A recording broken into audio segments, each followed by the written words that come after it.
오늘 이 누가복음 17장 1절부터 10절 말씀도요. 누가복음 15장 1절부터 2절 말씀의 연장선상에 있어요. 그러니까 지금 모든 세리와 죄인들이 말씀을 들으러 가까이 나오니 바리새인과 서기관들이 수군거려 이르되 이 사람이 죄인을 영접하고 음식을 같이 먹는다. 이 말씀 안에서 지금 계속 진행되고 있는 말씀이에요. 어떤 때는 바리새인들한테 얘기를 하셨고요. 또 어떤 때는 제자들에게 말씀하고 있는데 오늘 17장 1절에 있는 말씀에 보니까 예수께서 제자들에게 이르시되 이렇게 얘기했어요. 그러니까 바리새인들한테 얘기하시는 게 아니고 제자들에게 말씀하고 있는 거죠. 그럼 오늘 이 말씀 1절부터 10절까지의 말씀은 제자들이 지켜야 될 세 가지 덕목에 대한 이야기를 하고 있어요. 제자 개인에게 하시는 말씀이기도 하지만 더 정확하게 얘기하면 제자 공동체, 교회 생활에서 지켜야 될 덕목들을 우리에게 말씀하고 있는 겁니다. 교회는 하나님의 사람들의 모임이죠. 교회는 하나님 나라 백성들의 모임입니다.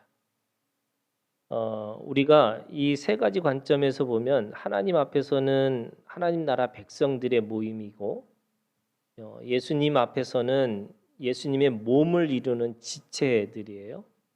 그래서 우리가 한 사람 한 사람들이 함께 연합해서 다양하지만 예수님의 몸을 드러내고 살아가는 것이 교회라고 얘기하는 거죠.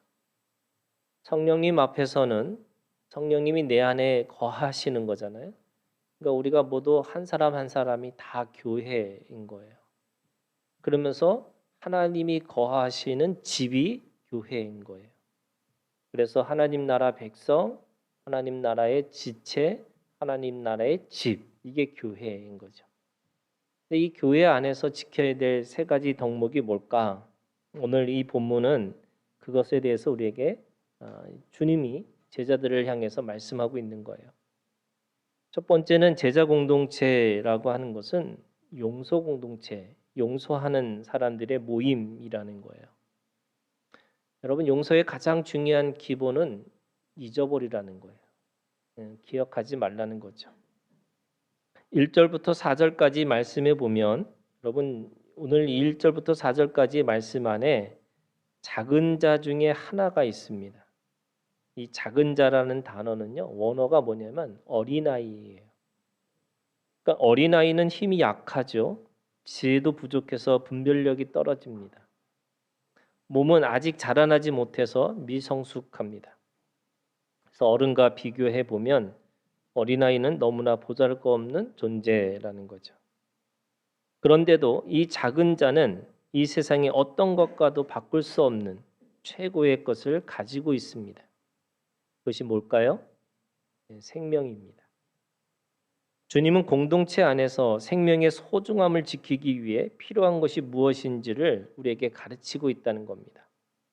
공동체가 다양한 사람들의 모임, 그리고 그 안에는 작은 자도 있고 큰 자도 있고 배운 자도 있고 못 배운 자도 있고 또 그 안에 가진 자와 못 가진 자, 또 어린과 어린아이가 있다 할지라도 그들을 대하는 덕목이 가장 중요한 게 뭐냐? 오늘 말씀해 보니까 1절부터 2절에 보면 실족하게 하지 말라는 거예요.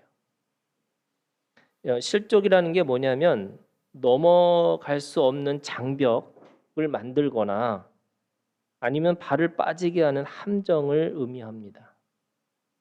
하나님의 구원에 이르지 못하도록 그 생명 앞에 벽을 세우거나 아니면 함정을 만들지 말라고 하는 거예요. 사람들은 자신이 가지고 있는 선호가 있어요. 선호. 그죠? 내가 가지고 있는 체질이 있고 또 어떤 사람이 보면 그냥 좋은 사람이 있고요. 또 어떤 사람 볼 때는 그냥 싫은 사람들도 있어요. 제일 힘든 게 그거잖아요. 목사님 그냥 있는 것 자체가 싫어요. 이런 게 제일 싫은 거예요. 힘든 거예요. 그죠? 나보고 어떻게 하라는 거예요. 그죠? 없어질 수도 없고 있는 존재인데. 근데 아무튼 이게 사람들이 가지고 있는 그 속에서 가장 중요한 건 뭐냐? 자기의 선호를 떠나서 중요한 건 뭐냐면 실족하게 하지 말라는 거예요. 구원에 이르는 데 있어서 어떤 장벽을 만들거나 그 사람이 발이 빠지지 않도록 하라는 거죠. 그래서 2절에 이렇게 얘기하고 있어요. 만약에 그렇게 할 경우에는 실족하게 할 경우에는 2절에 연자 맷돌을 그 목에 매달고 바다에 던져지는 것처럼 반드시 그렇게 실족하게 하는 사람에게 심판이 있다. 심판받는 것이 낫다. 이렇게 얘기하고 있는 겁니다. 왜냐하면 공동체는 생명을 구원해야 하는 의무가 있기 때문에 그런 거예요. 여러분 교회는 장례식장이 아니고 엄밀히 따지면 이 아이를 낳는 생명의 조산소와 같은 거죠. 우는 소리가 태어난 우는 소리가 있어야 되는데 계속 누군가를 죽이는 공간이 되면 안 되는 거죠. 그렇기 때문에 우리는 누군가를 살리고 그렇잖아요. 거듭남이라고 하는 이 물과 성령으로 거듭나서 새로운 생명, 그 생명을 부여케 만들어지는 것이 교회가 돼야 되는 건데 그걸 안 할 경우, 그걸 못 할 경우에는 어떻게 할 거냐? 이 연자 맷돌이라는 게요. 보통 한 1kg 정도에 되는 무게랍니다. 이게 뭐 1kg가 아니죠. 1000톤이죠. 1톤이죠. 1톤. 1000kg 정도 되는 무게가 그 정도로 이게 그냥 끄는 게 아니고요. 사람이 돌리는 맷돌이 아니고요. 이 동물들이 움직이는 이런 맷돌이라는 겁니다. 거기에 매달려서 심판받는 것이 나을 거다 이렇게 얘기하고 있는 거죠. 그런데 오늘 2절에 있는 말씀을 조금 다르게 이해하면요. 이거를 수동태 또는 피동으로 해석을 하면 조금 다르게 읽혀지기도 합니다.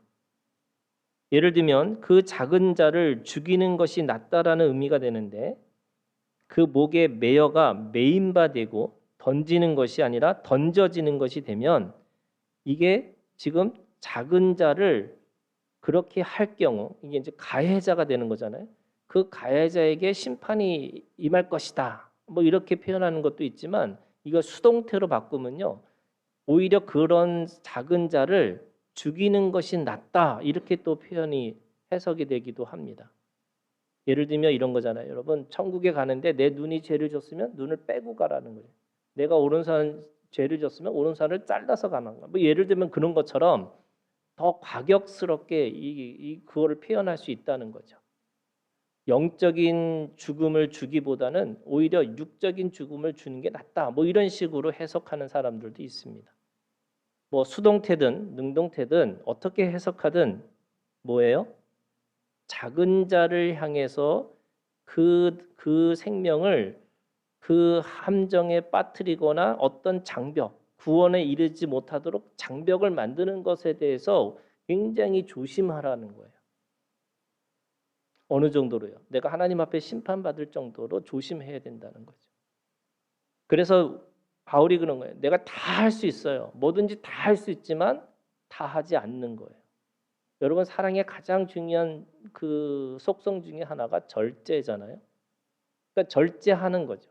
내가 모든 것을 할 수 있으나 내가 모든 것을 하지 않겠노라고 하는 거죠. 왜요? 실족하지 않게 하기 위해서 그렇게 하는 거죠. 그래서 모두가 작은 자의 생명의 소중함을 깨닫고 그들을 돌보라고 말씀하고 있습니다. 그들의 생명, 영원한 생명을 위한 돌봄에서 제일 먼저 해야 될 것이 뭐냐? 장벽이나 함정을 만들지 않는 것이라고 얘기하는 거예요. 그리고 3, 4절 말씀을 하고 있어요. 이 3, 4절의 말씀에서 그들을 향한 최고의 실족을 막는 최고의 덕목이 뭐냐? 그것이 용서라는 겁니다. 작은 자들은 어리석기도 하죠. 작은 자들은 회개하면서 자라나야 되는 생명이라는 것을 알아야 됩니다. 작은 자들은 어른이 되면 말하는 것이 생각하는 것이 깨닫는 것이 달라지는 존재라는 것을 알아야 되는 거죠. 그렇기 때문에 그들의 실수를 받아들이고 용서해야 그 생명이 계속해서 유지될 수 있다라고 얘기하는 겁니다. 그런 의미에서 제자 공동체의 교회는 이 첫 번째 용서 공동체가 되어야 된다는 거죠. 주님은 뭐라고 말씀하셨냐면 하루에 7번이라도 용서해야 된다고 말씀하고 있어요. 여러분 유대교 전통에서는 한 사람에 대해서 일생에 3번은 용서하면 다 했다고 생각한 거예요. 근데 주님은 오늘 말씀해 보니까 하루에 7번 용서하라고 말씀하고 있어요. 그 말은 무슨 말이냐면 용서, 용서, 용서 이렇게 내가 가지고 있는 그것을 내가 책임지라고 사는 게 아니고요. 아예 잊어버리라는 거예요. 그가 회개하고 그것에 대해서 돌아오면 그것에 대해서 더 이상 묻지 마. 따지지 않는 거예요. 저희가 이제 생각이 그런 사람들이 감정이 여전히 남기 때문에 용서했다라고 하지만 여전히 그것에 대해서 기억하는 사람들이 있어요. 여러분 용서의 가장 기본은 잊어버리는 거예요. 내가 그것에 대해서 잊어버렸다라고 하는 것조차도 잊어버리는 거죠. 엄밀히 따지면. 그런 의미에서 우리가 주님 안에서 용서하는 공동체, 용서하는 모임이 되는 거죠. 이것이 최소한의 조건이 우리가 가지고 있어야 될 조건 중에 하나가 이 용서라는 건데 그 안에도 용서에 대해 조건이 있어요. 뭐라고 그랬어요, 여러분? 오늘 말씀해 보니까 4절에 만일 하루에 7번이라도 네게 죄를 짓고 7번 네게 돌아와 내가 회개하노라 하거든 너는 용서하라 이렇게 돼 있어요. 근데 그 용서하는 그것의 첫 번째가 뭐냐면요. 이게 잘못한 것을 알아야 되는 거예요. 경고는 해야 돼요. 그런데 경고를 하고 회개하면 돌아오면 그것에 대해서 받아주라는 거죠. 오늘 우리가 주고 있는 그 마음이에요. 어떻게 보면은 이 죄를 범할 수밖에 없는 게 어린아이, 작은 자의 작은 자의 삶의 모습입니다. 그리고 그 안에서 경고하죠. 예, 아니오를 분명하게 단호하게 얘기합니다. 그리고 다시 돌아올 때 모든 것을 잊고 용서해 주는 거예요. 그럼 어떻게 돼요? 여러분 그 안에서 생명이 자라나는 겁니다. 그 생명이 하나님의 사람으로 온전해지고 완전해지는 거죠. 이게 생명의 공동체라고 말합니다. 두 번째는요. 주님은 이 제자들에게 말씀하시는데 5절에 제자에서 5절에 보니까 사도들이라고 그랬어요. 여러분 제자하고 사도는 좀 다르잖아요. 제자는 배우는 사람이고 사도는 나가서 가르치는 자예요. 그러니까 사도들이 주께 여짜오되 우리에게 믿음을 더하소서. 이 두 번째가 뭐냐면요. 믿음 공동체예요. 왜 믿음의 공동체가 있을까? 이 믿음의 공동체라는 건 뭐냐면 여러분 하나만 생각하라는 거예요. 우리가 생각할 게 많이 있지만 딱 하나만 생각하라는 거예요. 그게 믿음 공동체예요. 용서하는 마음이 여러분 쉽나요? 여러분 쉽지 않아요. 왜냐하면 그 어떤 문제 때문에 나도 이미 감정이 상했어요. 이게 상처가 있어요. 그런데 어떻게 그렇게 쉽게 용서할 수 있을까? 여러분 사람들이 용서할 수 없는 마음, 쉽게 받아들일 수 없는 이유 중에 하나가 자신의 감정 처리가 쉽게 되지 않기 때문에 그런 거고 엄밀히 따지면 그것이 여러분 시간이 필요하기 때문에 그런 거예요.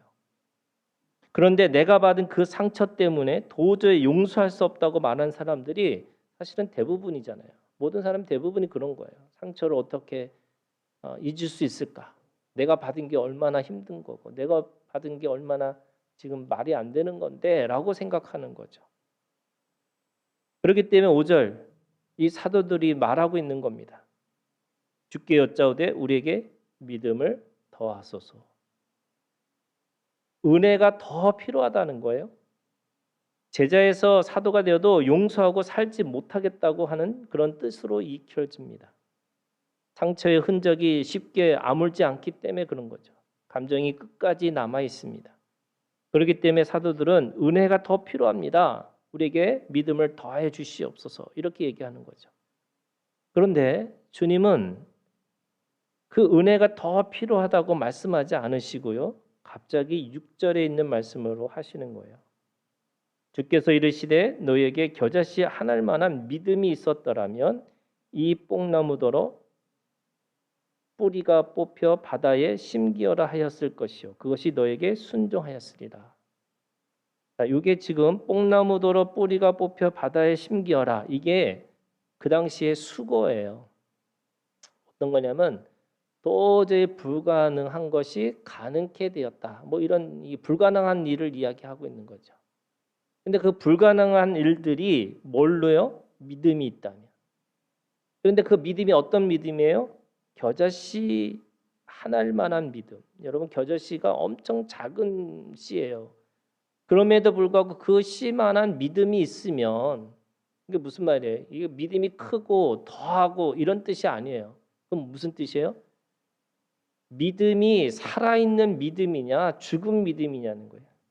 그 씨가 살아있는 씨라면 심겨져서 자라나서 열매를 맺을 수 있는 그런 씨가 되고 열매가 되고 나무가 될 텐데 그것이 죽은 씨라면 아무리 큰 씨라고 할지라도 아무리 큰 나무를 열매를 맺을 수 있는 씨라 할지라도 소용이 없다는 거예요. 그 무슨 말이에요, 여러분? 믿음의 생명력이에요. 우리가 가지고 있는 믿음이 진짜 생명력을 가지고 있느냐, 생명의 힘을 갖고 있느냐, 이게 지금 관건이라는 거죠, 예수님은. 근데 그게 어떤 뜻이에요? 제가 그랬잖아요, 여러분. 이 믿음의 공동체라는 건 뭐냐면 하나만 생각하라는 거예요. 그 하나만 생각한다는 게 뭐냐? 살아있는 거, 죽는 거 무슨 뜻이에요? 여러분, 주님하고 연결되어 있느냐는 거예요. 내 믿음이 예수님과 연결되어 있는 믿음이냐? 나무가 살아 있으려면 가뭄에 홍수가 나도 물을 찾아서 깊이 뿌리를 내리듯이 햇빛을 받기 위해서 더 위로 뻗듯이 그 생명의 근원과 연결되어 있느냐 안 돼 있느냐가 가장 중요한 관건이라는 거죠. 그런 의미에서 오늘 주님은 말씀하시는 거예요. 네가 살아 있느냐는 거예요. 여러분 요즘의 현대의 그 장르 중에 하나가 좀비잖아요. 살아 있는 것처럼 움직이지만 죽어 있어요. 주님이 말씀하셨어요. 살아 있는 사람들은 살아 있는 사람한테 장례를 치르고 죽은 사람은 죽은 사람을 장례 치르라는 거예요. 아니 죽은 사람이 어떻게 장례를 치러요? 있어요.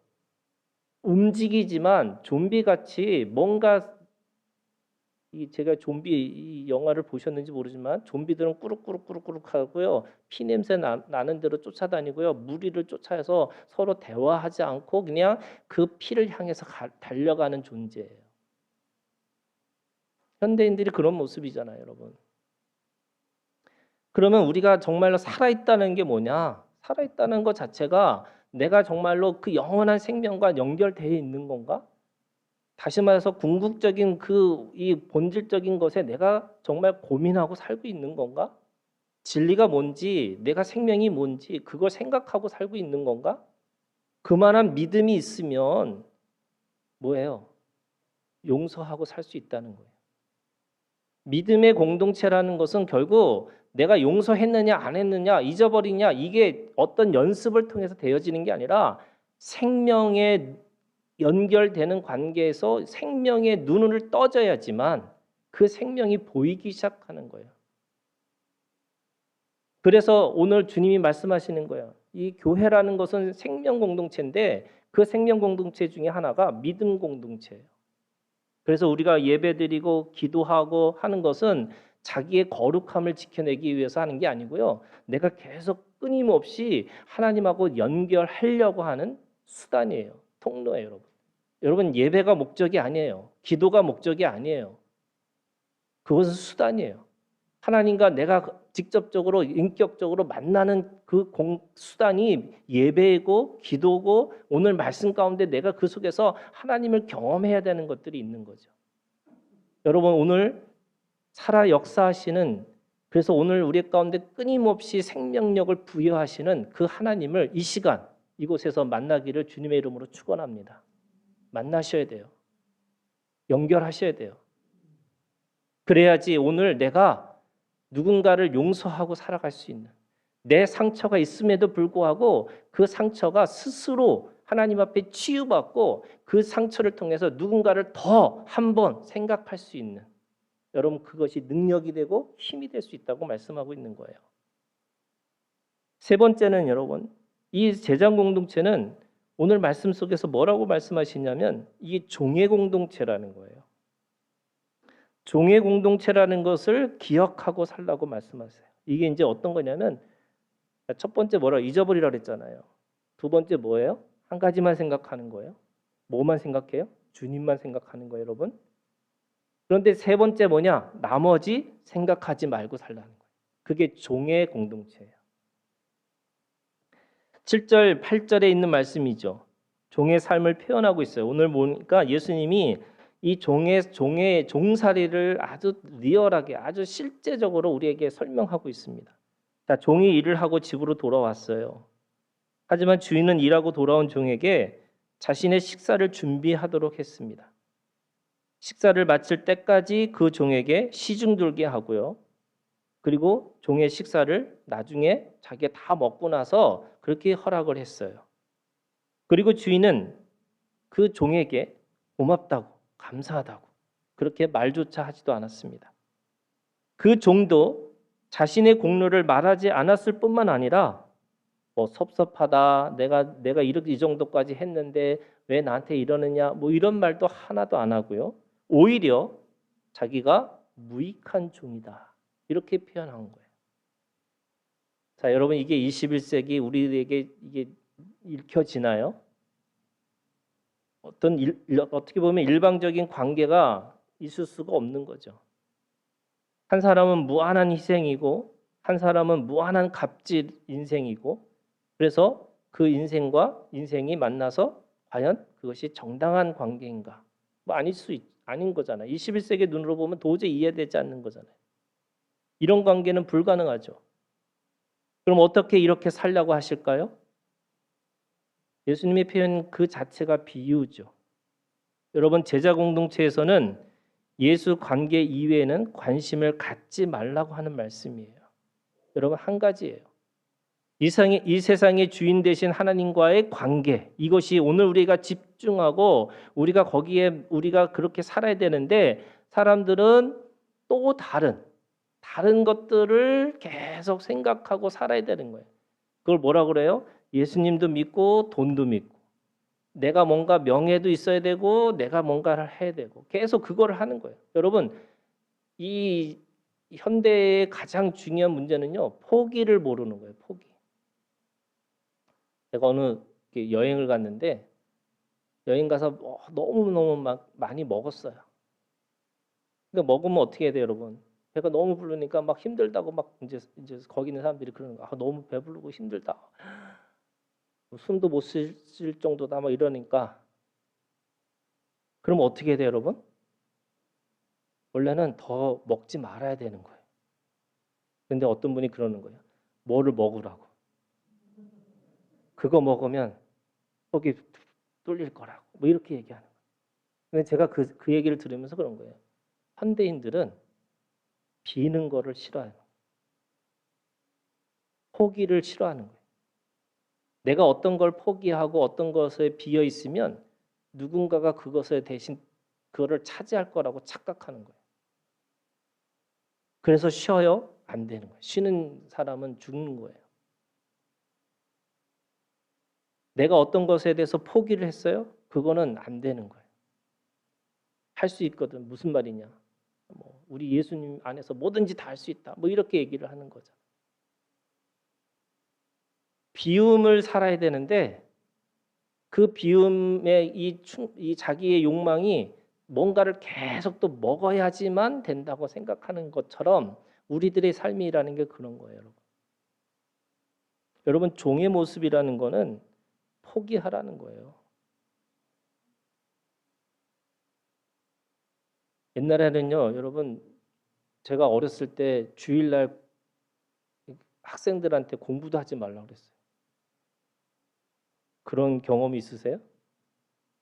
그러면서 1등 하라는 거는 저는 나쁜 어른 같아요. 아니, 뭔가를 하나를 포기하면 내가 어떤 것에 대해서 하고자 결정하면 뭔가를 하나는 포기하고 살아야 되는데 내가 뭐도 하고 다 해야 된다고 생각하는 게 오늘 우리가 가지고 있는 착각인 거예요. 여러분, 예수 믿는 것에 대해서 내가 딱 결정하면요. 포기가 빠르셔야 돼요. 제가 우스갯소리로 죄송한 표현이지만 여러분 교회에서 이 헌금하는 거 저축했으면 여러분이 금방 부자 됐을 거야. 이게 실감이 안 나시는 거네 이게. 네. 거기다가 이 뭐 헌금하는 것도 대단한 일인데 헌금 못했다고 또 혼내는 목사님들도 있어요. 어떻게 이런 게 이게 가능할까? 여러분 이 교회 공동체라는 게 도대체 이해되지 않는 것 중에 하나예요. 여러분 어느 날 갑자기 아무도 안 올 수 있는 게 교회고요. 예, 어느 날 갑자기 미어 터질 수 있는 게 교회인 거예요. 왜 그럴까? 이게 모르는 거죠. 어떻게 보면은 오늘 이 종의 모습이라는 게 그런 거예요. 여러분 나머지에 대해서 포기하고 살고 나머지에 대해서 그거에 대해서 배설물로 생각하고 사는 거고 그래서 내가 움켜쥐고 사는 게 아니라 놓으면서 계속 노하면서 살아가는 것이 오늘 우리가 가지고 있는 어떻게 보면 21세기에도 이 그리스도인들의 모습이라는 거예요. 그러면 종의 모습 뭐예요? 이 종이라는 건 세 가지가 있는데 여러분 종이 일하는 자라는 의미는 주인의 뜻과 소원과 목적을 위해 일하는 자라는 뜻이에요. 여러분 하나님 나라를 위해서 일하셔야 돼요. 일하는 자에게 구할 것은 뭐예요? 충성이에요. 하나님의 나라를 위해 일하는 자로 살아야 되는 것이 오늘 우리에게 가지고 있는 존재 이유예요. 두 번째, 종이 준비하고 시중드는 자리는 그런 자라는 의미는 하나님 나라를 위해 항상 여러분 준비되어 있으셔야 돼요. 주님 내가 여기 있습니다. 나를 써주시옵소서. 그런데 사람들은 얘기해요. 장가 가야 된다고 그러고 뭐 밭을 갈아야 된다고 그러고 뭘 해야 된다고 그러고 수만 가지의 이유도 있고요. 다 타당해요. 그렇지만 여러분 이 종의 모습을 살아가는 사람들은 주님 내가 여기 있사오니 나를 지금 써주시옵소서. 여러분 이 마음 있으셔야 돼요. 사람들은 얘기해요. 나는 내가 조금 이것만 되면 뭐 하겠다고. 여러분 해요? 안 해요. 못 해요. 왜? 사람이 가지고 있는 생각과 사람이 가지고 있는 그 마음이라는 거는요. 채움이 없어요. 이 마음이요. 늪과 같아요. 늪. 내가 움직일 때마다 이게 더 속으로 들어갈 수밖에 없어요.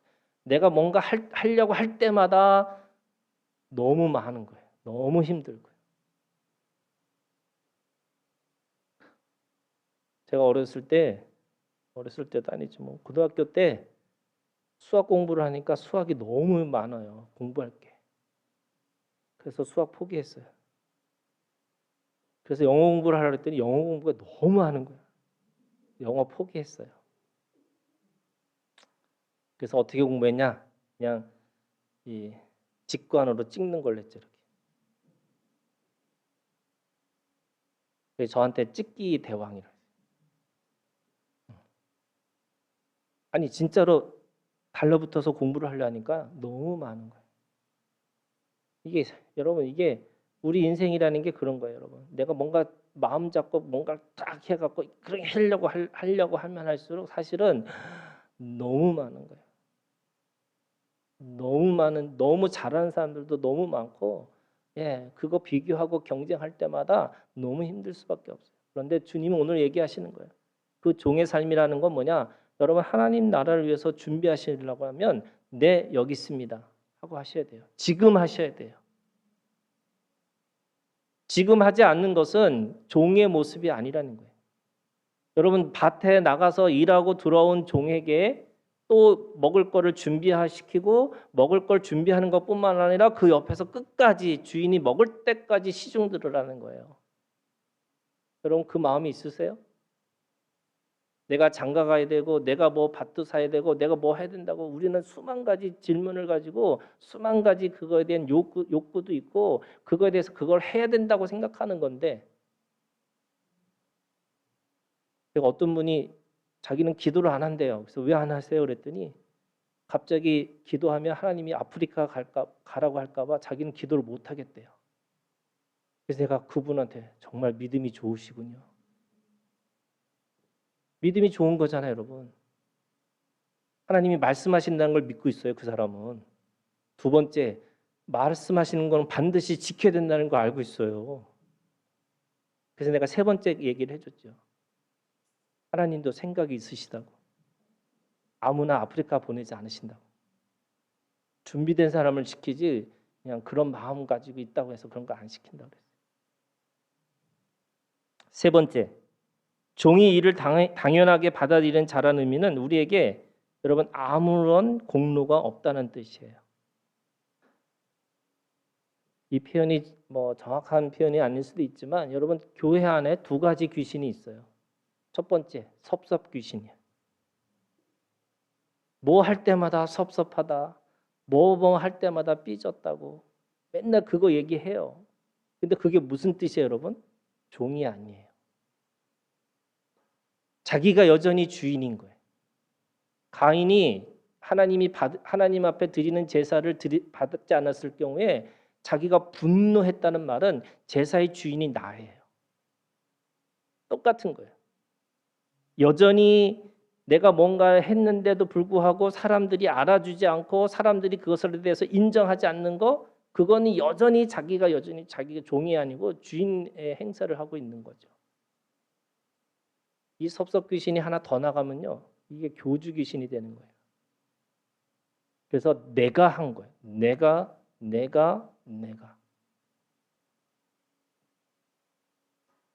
여러분 놀라운 이 신비를 말씀드릴까요?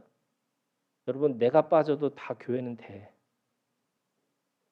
사람들이 목사님이 빠지면 우리 하나교회 어떻게 될까요? 여러분 더 잘 될 수도 있어요. 진짜로요. 여러분 하나님은 하나님의 나라를 움직이시고 하나님의 공동체를 저보다 누구보다도 더 사랑하시는 거예요. 내가 하지 않아도 하나님은 하나님의 나라를, 하나님의 경륜들을 움직이고 계실 거예요. 여러분 교주가 되시면 안 돼요. 내가 있어야지만 내가 뭘 할 수 있다. 아니에요, 여러분. 어느 순간에 어떤 때는 내가 하나님 앞에서 그냥 가만히 있는 존재로만 있어도 되는 게 있어요. 내가 뭘 해야 되는 게 아니고 가만히 있는 거예요. 여러분 아까 그랬잖아요. 사랑의 가장 큰 덕목 중에 하나가 절제라고요.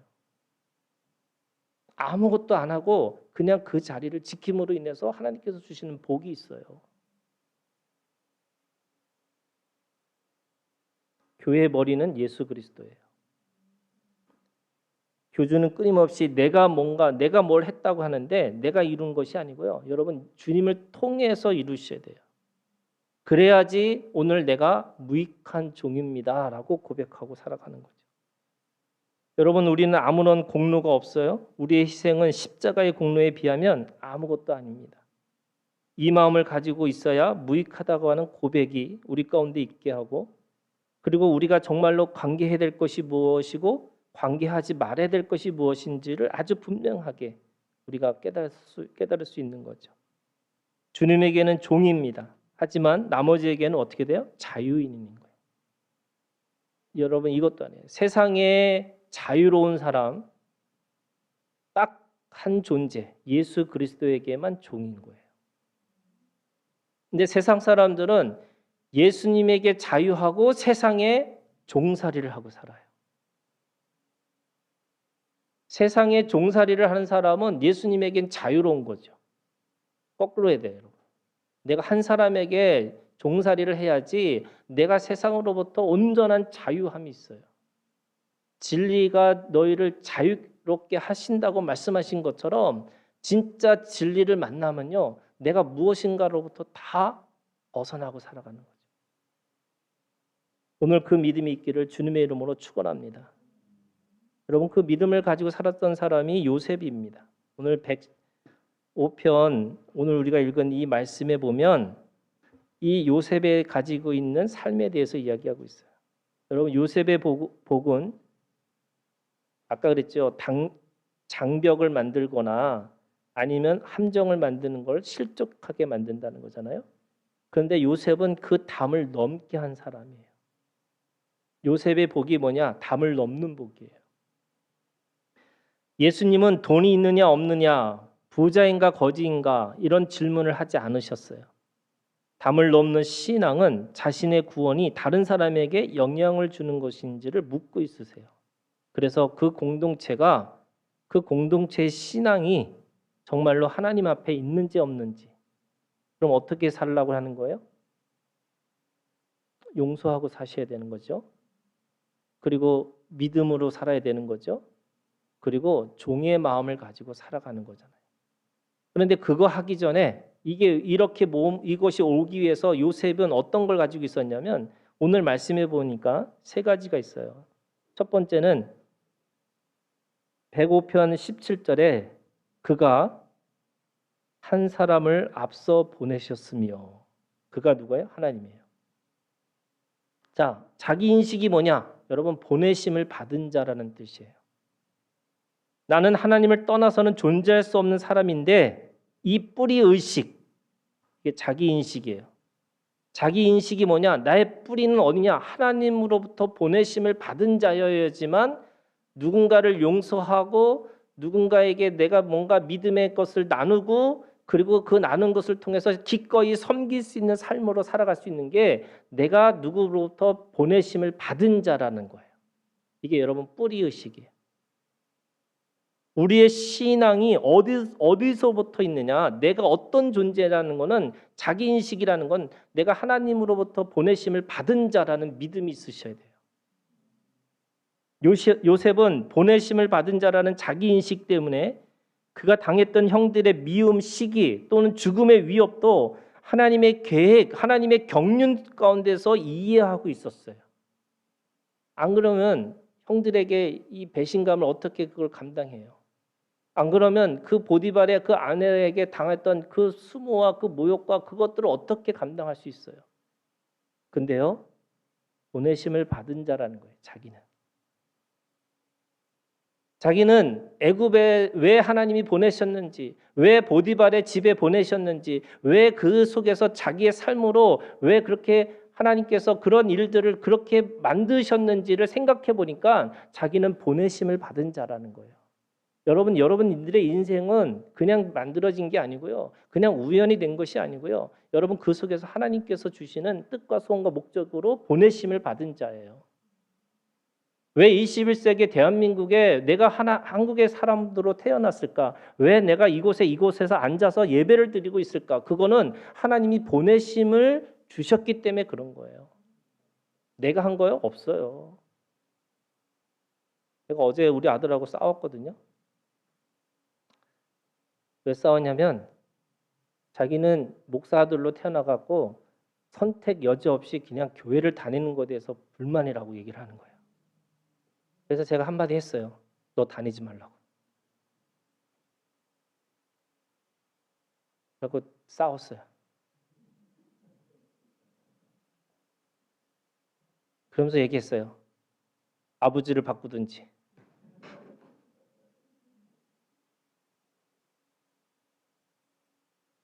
근데 우리는 그런 거예요, 여러분. 바꿀 수 없는 것에 대해서 우리가 분노하고 사는 거예요. 바꿀 수 없는 것에 대해서 불평하고 원망하고 사는 거예요. 저희 아내는 저한테 그러죠. 애를 가르쳐야지 왜 애하고 싸우느냐고. 저는 싸우고 싶은 게 이걸 못 참겠어요, 그냥. 아까 어린아이처럼 작은 소자에게 작은 사람에게 해야 된다고 하는데 열부터 나는 거잖아요.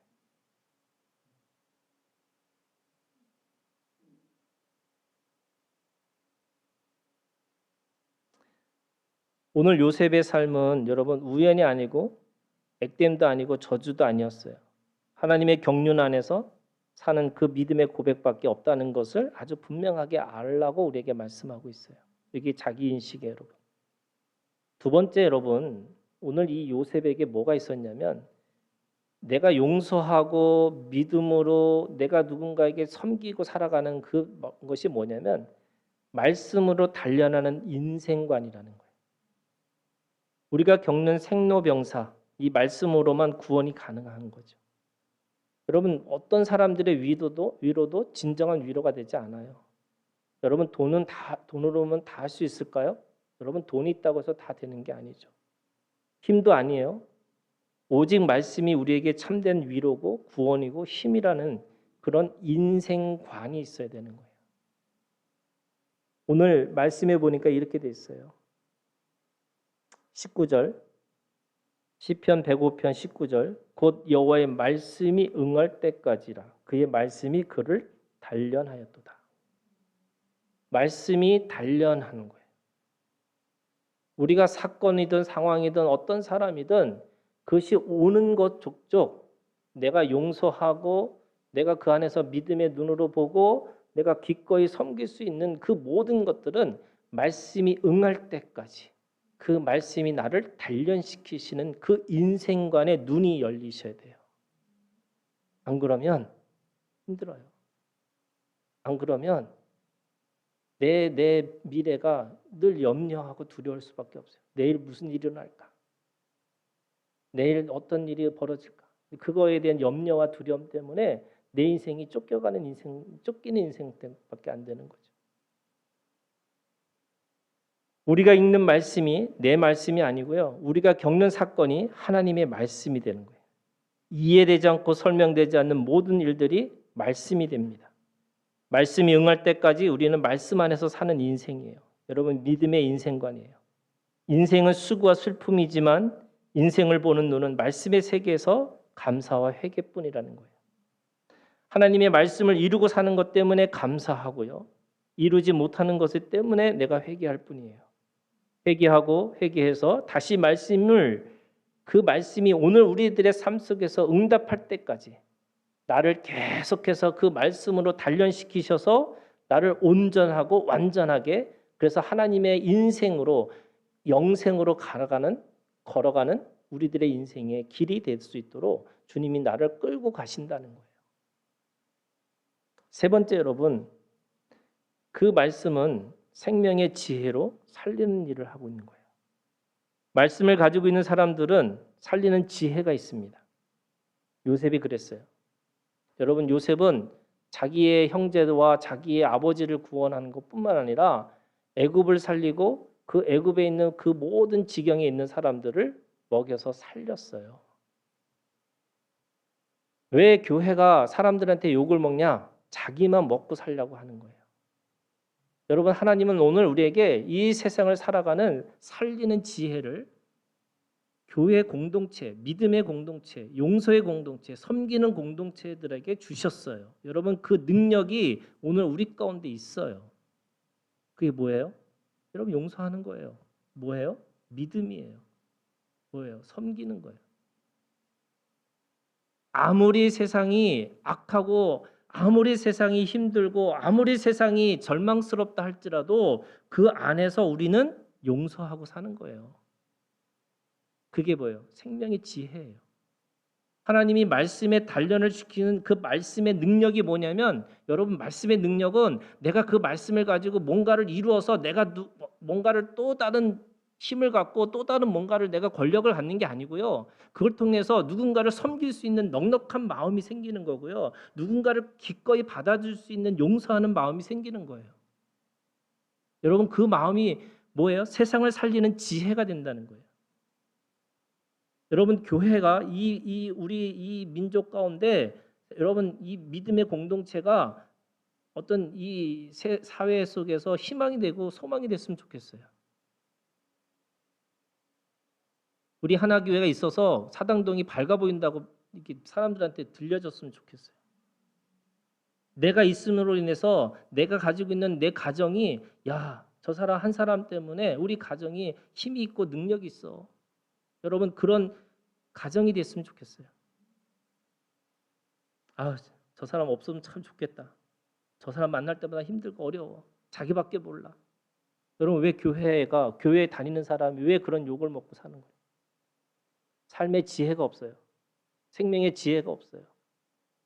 오늘 요셉은 자기의 민족과 자기의 가족을 뛰어넘어서 벽을 넘어서 애굽과 애굽에 있는 그 지경에 있는 모든 기근든 사람들을 먹여서 살렸던 것처럼 오늘 우리에게 그런 능력이 우리 가운데 일어나기를 주님의 이름으로 축원합니다. 여러분 너무 잘 살려고 하지 마세요. 잘 사는 것도 좋은데 그 잘 사는 걸 가지고 다른 사람들에게 같이 잘 살게 만들어 주셨으면 좋겠어요. 그래서 우리 가운데 한 사람이 잘 살면 저 사람을 통해서 나도 잘 살게 되겠구나라는 그런 소망이 있었으면 좋겠어요. 그죠? 예. 남 잘 되는 게 배 아픈 게 아니고 저 사람 잘 돼가지고 우리도 함께 잘 됐으면 좋겠다. 우리만이 아니라 지역도 우리만이 아니라 이 민족도 이 열방에 있는 모든 사람들이 우리를 통해서 더 풍성해지고 부유해졌으면 좋겠다. 여러분 그 믿음이 오늘 우리 가운데 있기를 주님의 이름으로 축원합니다. 한 가지만 말씀드릴게요. 여러분 누가복음 17장에 7절에 있는 말씀해 보세요. 이 종이 뭐 하고 오냐면 너희 중 누구에게 밭을 갈거나 양을 치거나 하는 종이 있어. 이랬어요. 이 밭은 뭐냐면요. 마음밭이에요. 양은 주님께서 나에게 맡겨주신 양이에요. 그러니까 양을 먹이고 치는 것, 돌보는 일이 우리에게 맡겨진 사명이고요. 이 밭이라는 것은 밭을 가꾼다는 건 하나님이 우리 가운데 우리의 마음을 가꾸기를 원하세요. 우리의 종의 사명입니다. 그래서 먹이고 치고 돌보는 일은 말씀으로 가르치고 말씀으로 양육하는 것이 우리에게 사명이 있어요. 말씀은 지식이 아니고 생명의 지혜라고 그랬잖아요. 몸으로 배운 지식으로 오는 생명의 지혜입니다. 여러분 그것으로 나에게 맡겨진 마음밭을 가꾸는 그리고 나에게 맡겨진 생명을 잘 돌보는 그 교회가 되고 우리 한 사람 한 사람 모든 사람들이 하나님의 백성으로 또 하나님의 지체로 또 하나님의 집에 거하는 모든 사람들이 되기를 주님의 이름으로 축원합니다. 기도하겠습니다.